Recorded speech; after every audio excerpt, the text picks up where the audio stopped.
Here we go. 3, 2, 1, action.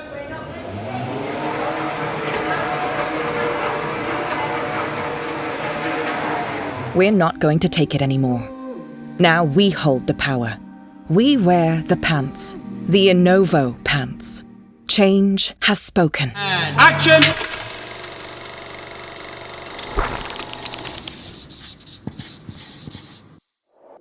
So this is a commercial I shot for a brand called Innovo with a company called Quiet Storm, working with director Trevor Robinson. The first contact I had with the production company is they sent me over a pre-visualization of what they wanted the move to look like. So they showed me this camera moving back, and the location was chosen ahead of time.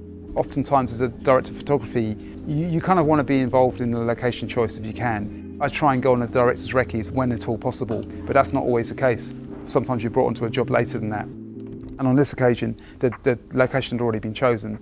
And the reason they chose it was, for very valid reasons. It had a kind of slightly futuristic, industrial, kind of clean steel kind of quality to it. They liked the fact it had like checker plate, steel flooring.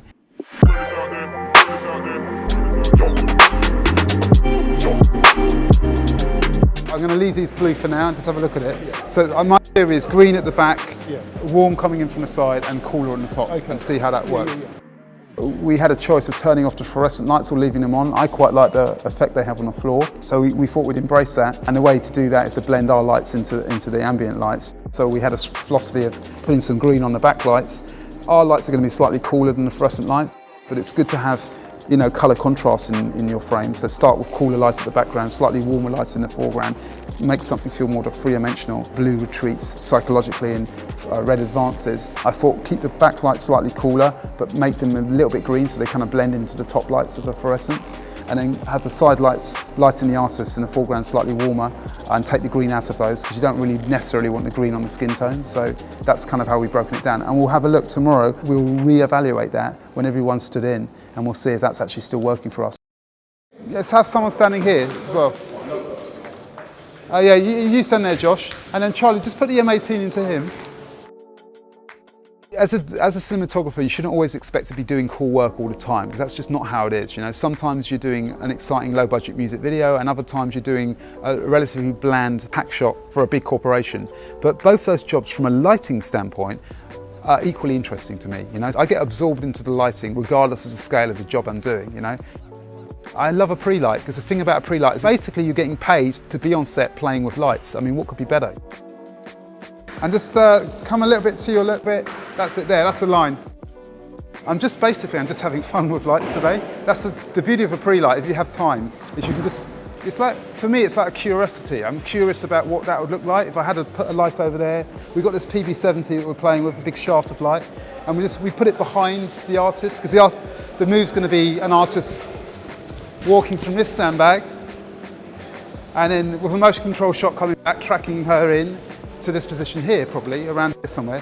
So I'm thinking, I wonder what it would look like if we had a shaft of light coming from camera left and producing like a pool of light around here somewhere, how that would look. So I don't really know. I mean, I have an idea in my mind, but I'd like to see it.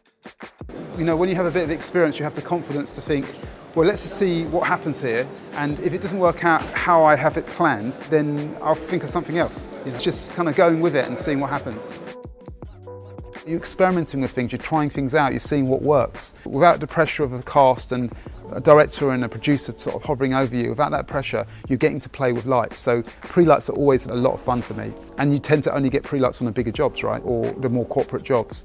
So, it's horses for courses. There's certain low-budget jobs that are very exciting from a lighting point of view, but you never really have time to do what you wanted or intended, or to have the money to do what you want. And then there's a bigger budget stuff that isn't such an interesting idea. Maybe it's a safer, more mainstream idea, but you have the time to experiment, And this is one of the latter, it's a more corporate idea. However, I got time to experiment and to play with some lights, which, that was the benefit of it.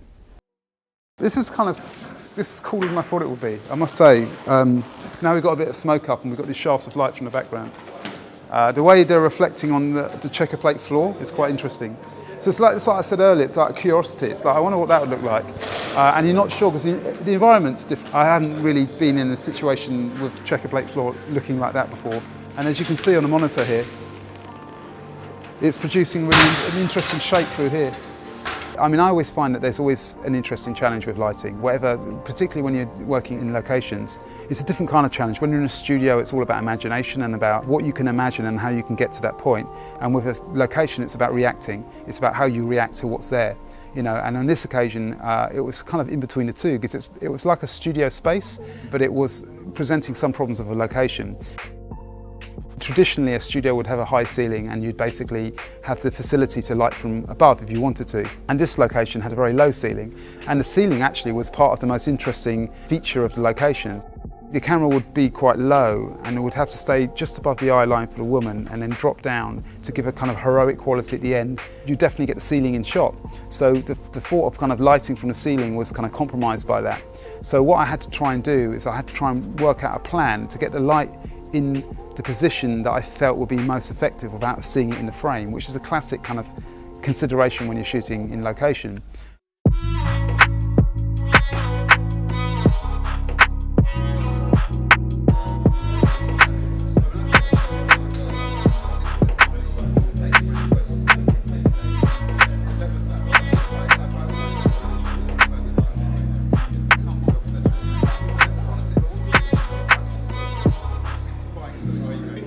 So what we ended up doing is we ended up using a combination of soft lights directly above, so they're very low profile lights, so we could fit them in between the two Irish J's without them being seen in the camera.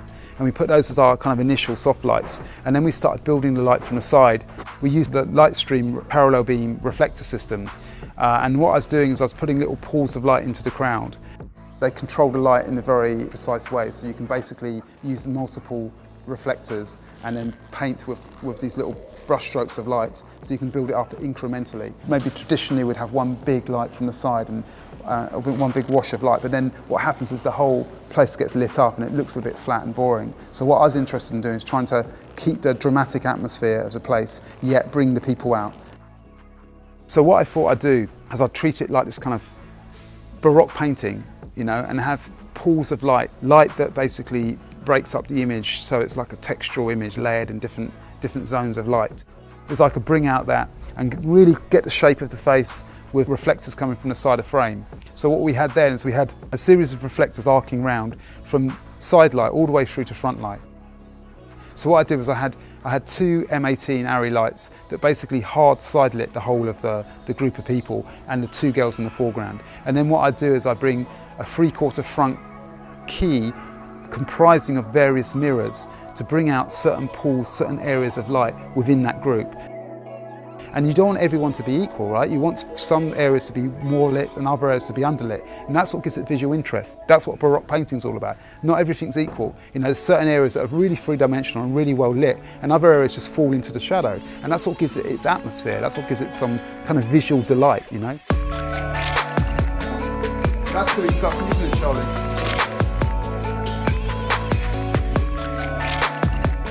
With a big set as we had, you want to try and give it a sort of sense of dimension. So what I tend to start with is two backlights, 3/4 backlight from each corner of the room to give it a sort of sense of shape. And I find that when you have backlight on things and you get that little line of light, that little line of sheen, it gives it a kind of like slightly aspirational quality. Backlight always makes edges shine, right? So when edges shine, things look more three-dimensional and things have a certain gloss to them, you know? It's like watching an American hip-hop video, you know? They always have a lot of backlight, a lot of gloss, a lot of sheen, you know? So if you want things to have a polished quality to them, then having backlight will help you with that, you know? It's like a kind of chrome aesthetic, you know? But then I realised that what would happen is when we had all the crowd in, they'd hide half of that. When you're doing the pre-light, you don't actually have your artist in, so you're fundamentally lighting air. And this is when your imagination has to kick in, because you're basically being asked to light something that you can't actually see what the results are until it's too late. You're fundamentally having to engage your imagination and kind of know from experience what it's going to look like based on how things have looked for you in the past, and take a bit of a punt in thinking that this stuff's going to work out. So pre-lights are kind of an interesting challenge, because on the one hand you want to get everything ready for the shoot, on the other hand the conditions aren't quite right, and you're trying to imagine how the light's going to look without actually seeing the finished result. And you have to get to a point whereby you know you're going to have a little bit of time in the morning, but you don't want to be the one that's holding things up.